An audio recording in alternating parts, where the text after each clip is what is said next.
Video like जरूर कर लीजिए और ऐसे वीडियो लगातार फ्री में पाने के लिए चैनल को तुरंत सब्सक्राइब कर लीजिए और बेल आइकन को जरूर टैप कर लीजिए ताकि आगे भी सारे वीडियो आपको मिलते रहे। यूट्यूब में फॉलो करते हैं तो प्लीज ये वाला फ्री टेलीग्राम चैनल जरूर ज्वाइन कर लीजिएगा। सारे नोटिफिकेशन सारे अपडेट यहीं पे आते हैं, ध्यान रखिएगा। नमस्कार दोस्तों, स्वागत है आप सभी का ऑनलाइन एग्जाम प्रिपरेशन पर which is the part of study for civil services. दोस्तों यूपीपीएससी प्रीलिम्स परीक्षा का प्रीवियस ईयर का क्वेश्चन पेपर देख रहे हैं। वर्ष 2020 का यह क्वेश्चन पेपर है। इसके पहले 2021 और 2022 का कंप्लीट कर चुके हैं। चैनल पर प्लेलिस्ट बना दी गई है, अगर आप देखना चाहते हैं तो आप देख सकते हैं। तो चलिए स्टार्ट करते हैं। यहाँ पर हमने वर्ष 2020 का पेपर स्टार्ट किया था और यहाँ पर 46 प्रश्न हमने पढ़ लिए थे। 46 प्रश्न तक हमने देख लिया था। लास्ट 46 नंबर का प्रश्न था, मानव शरीर में प्रोटीन का पाचन निम्नलिखित में से किस अंग में प्रारंभ होता है। तो यह अमाशय से यानी कि स्टमक से प्रारंभ होता है। ऑप्शन डी सही उत्तर यहाँ पर हो जाएगा। ठीक है, तो कॉपी पेन उठाकर बैठ जाइए। आपको टॉपिक नोट करने हैं कि किस सब्जेक्ट से किस प्रकार के टॉपिक पूछे जाते हैं, कौन कौन से टॉपिक हैं जिनसे प्रश्न बनते हैं। तो जब आप सारे ईयर के क्वेश्चन पेपर सॉल्व कर लेंगे 2018 से लेकर 2022 तक का, तो उनमें जो कॉमन टॉपिक्स हैं जो बार बार पूछे गए हैं, मतलब हर एक साल जो टॉपिक्स पूछे गए हैं, जैसे नदियों से हर साल प्रश्न आता है, ठीक है, चक्रवात से प्रश्न बनता है, जनजातियों से प्रश्न बनता है, डिसीज से प्रश्न बनता है, ठीक है, विटामिन से प्रश्न बनता है। तो इस प्रकार के जो ये टॉपिक होते हैं इंपॉर्टेंट टॉपिक, तो इनको आप फिर ये है अच्छे से रिवाइज कर लेंगे, बहुत अच्छे से पढ़ लेंगे ताकि ये जो प्रश्न पूछा जाए एग्जाम में वो आपका बिल्कुल भी गलत ना हो।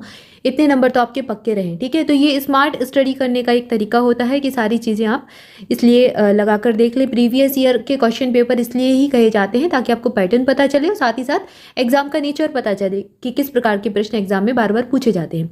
तो चलिए स्टार्ट करते हैं। 47 नंबर का जो प्रश्न है यहाँ पर पूछा गया है, ये पॉलिटी का प्रश्न है। निम्नलिखित में से कौन से पदाधिकारियों को हटाने की भूमिका नहीं होती है। तो in the removal of which of the following officials does the parliament not play any role. ठीक है, प्रश्न जो है हिंदी और अंग्रेजी माध्यम दोनों में रहता है। ऑफिशियल पेपर ही है ये। ऑफिशियल पेपर का पीडीएफ आपको बनाकर दिया गया है। ऐसे ही आपको ऑफिशियल पेपर मिलेगा। अंग्रेजी माध्यम में एक साइड रहेगा, एक साइड हिंदी माध्यम में। तो अगर कन्फ्यूजन हो तो आप इस तरफ भी देख सकते हैं।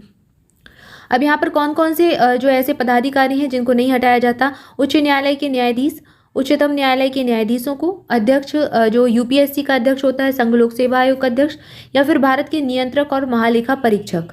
तो यहाँ पर ऑप्शन जो सी है 3rd नंबर का, ये वाला सही उत्तर हो जाएगा। तो इसको हटाने में पार्लियामेंट का कोई रोल नहीं होता है। ऑप्शन डी सही उत्तर हो जाएगा। ये जो यूपीएससी का अध्यक्ष होता है, ठीक है, अध्यक्ष संघ लोक सेवा आयोग।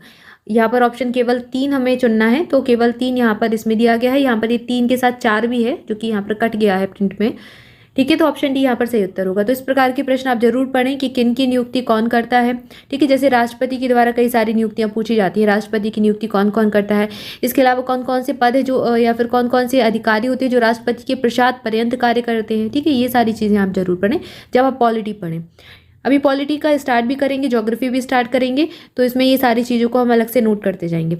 इसके बाद 48 नंबर का प्रश्न है, मानव आहार में पॉलिश किए हुए चावल के निम्नलिखित रोग हो जाते हैं। तो जो पॉलिश किया हुआ चावल आता है, राइस आता है, उसको खाते हैं तो कौन सा रोग हो जाता है ये बताना है। तो यहाँ पर हो जाएगा ऑप्शन डी सही उत्तर। विटामिन बी की कमी हो जाती है और बेरी रोग हो जाते हैं। तो विटामिन से एक प्रश्न, डिसीज से ये प्रश्न पूछा गया रोग से। ठीक है, तो ये टॉपिक नोट कर लें। आपको विटामिन और डिसीज दोनों ही पढ़कर जाना है, दोनों से प्रश्न पूछे जाते हैं। अगली बार आपसे हो सकता है जो नेक्स्ट एग्जाम उसमें पूछ लें कि विटामिन बी की कमी से कौन सा रोग होता है, तो बेरी रोग होता है। ठीक है, इसके बाद अगला प्रश्न है, पंचायतों के लिए कराए जाने वाले सभी निर्वाचन का अधीक्षण, निर्देशन और नियंत्रण निहित होता है। किसमें निहित होता है? तो यह राज्य निर्वाचन आयोग के अंतर्गत आता है। ऑप्शन डी यहाँ पर सही उत्तर हो जाएगा।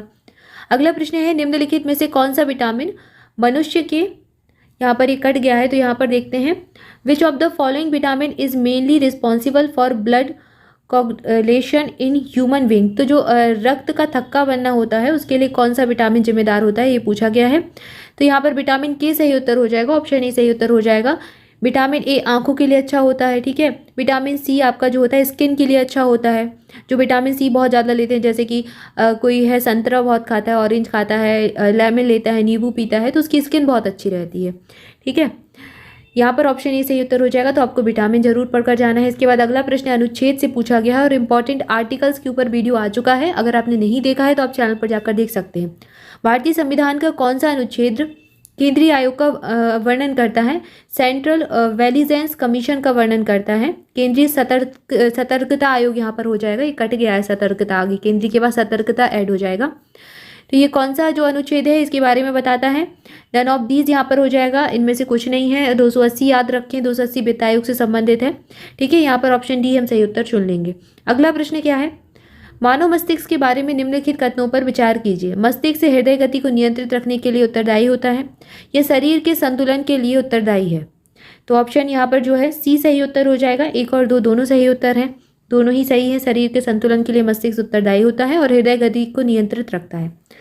क्लियर है? इसके बाद अगला प्रश्न है, सही सुमेलित नहीं है, तो यहाँ पर जोड़ी बताना है कौन सी सही सुमेलित नहीं है। अनुच्छेद दिए गए हैं और उनके विषय दिए गए हैं। अंतर्राज्यीय परिषद आर्टिकल 263 263, इसके बाद वित्त आयोग 280, प्रशासनिक न्यायाधिकरण 323 और संघ लोक सेवा आयोग 315। ये प्रश्न डिलीट हो चुका था, यानी कि जो आयोग है उसने डिलीट कर दिया था। लेकिन यहाँ से आपको एक चीज़ ये जरूर देखने को मिलेगी कि अनुच्छेद से प्रश्न पूछे जाते हैं, इसलिए जो इंपॉर्टेंट आर्टिकल हैं ये जरूर आप पढ़कर जाएं। ठीक है, यहाँ पर सही है, ये सभी सही है, यहाँ पर कोई भी गलत नहीं है। इसके बाद अगला प्रश्न है, निम्नलिखित में से कौन सा पदार्थ वृक्ष से प्राप्त होता है? हींग, शिलाजीत, सुहागा या फिर उपयुक्त में से कोई नहीं। तो हींग जो है ये वृक्ष से प्राप्त होता है, ऑप्शन ही सही उत्तर हो जाएगा। तो जब आप बायो पढ़ें तो इस प्रकार के प्रश्न जरूर पढ़ें। अगला प्रश्न है, राष्ट्रीय महिला आयोग के निम्नलिखित अध्यक्षों पर विचार कीजिए। जयंती पटनायक, ममता शर्मा, डॉक्टर गिरिजा व्यास और डॉक्टर पूर्णिमा आडवाणी। इनकी नियुक्ति का सही कालक्रम बताना है कि कौन की नियुक्ति पहले हुई, कौन बाद में आया। तो ऑप्शन डी यहाँ पर सही उत्तर है। सबसे पहले जयंती पटनायक आई, इसके बाद डॉक्टर पूर्णिमा आडवाणी का नियुक्ति हुई, फिर गिरिजा व्यास की नियुक्ति हुई और फिर इसके बाद ममता शर्मा की नियुक्ति हुई। तो ऑप्शन डी यहाँ पर सही उत्तर हो जाएगा। अच्छा, कमेंट करके बताएं अभी वर्तमान में राष्ट्रीय महिला आयोग के अध्यक्ष कौन है। इसके बाद अगला प्रश्न है, भारतीय संविधान के अनुच्छेद 371 जा में के अंतर्गत देश के किस क्षेत्र को विशेष स्थिति प्रदान की गई है? तो 371 जो है जे है, जा यहाँ पर लिखा हुआ है, तो जा का मतलब जे, अंग्रेजी का जे अक्षर हो जाएगा। तो इसमें किसके बारे में बताया गया है? तो ये हैदराबाद और कर्नाटक की विशेष स्थिति से संबंधित है। ठीक है, ऑप्शन बी यहाँ पर सही उत्तर हो जाएगा। तो ये सारे आर्टिकल ही हैं, आर्टिकल से 3 प्रश्न अभी तक आपको देखने को मिल गए। तो यहाँ पर इतना ही। इसके आगे जो प्रश्न है उनको अगले वीडियो में देखेंगे। तब तक के लिए आपसे भी चैनल के साथ जुड़े रहें, चैनल को सब्सक्राइब जरूर कर दें, वीडियो को लाइक जरूर कर दें। Thank you so much.